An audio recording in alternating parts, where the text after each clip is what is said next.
James Craig, the chief of police of Detroit, Michigan, indicated last week that it probably would be a good idea to allow more and more armed citizens who are qualified and law-abiding to pursue their armament and help the police in their fight against crime.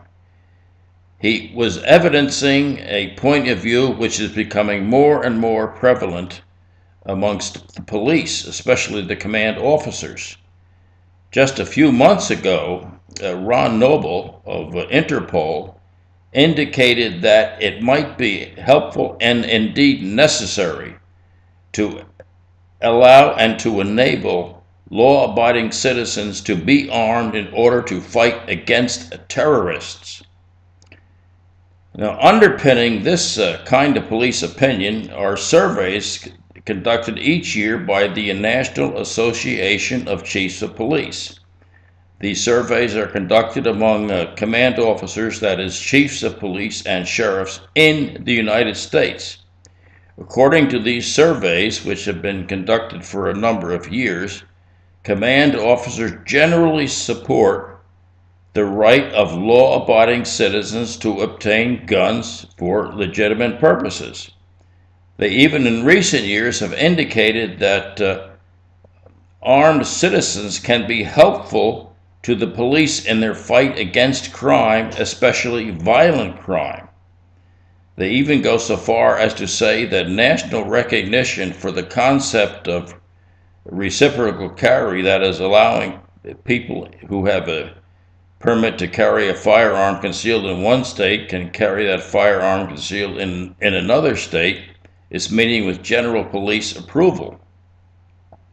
These trends indicate that the main thrust of the argument of gun control, individuals and organizations, is falling flat. This police opinion is undermining the main tenet of the gun grabbers, that tenet being that the guns somehow are bad and shouldn't be allowed in the hands of citizens. The police opinion is indicating that the very contrary is true, that armed citizens who are good and law-abiding can actually be a help to the police in their fight against crime, especially violent crime.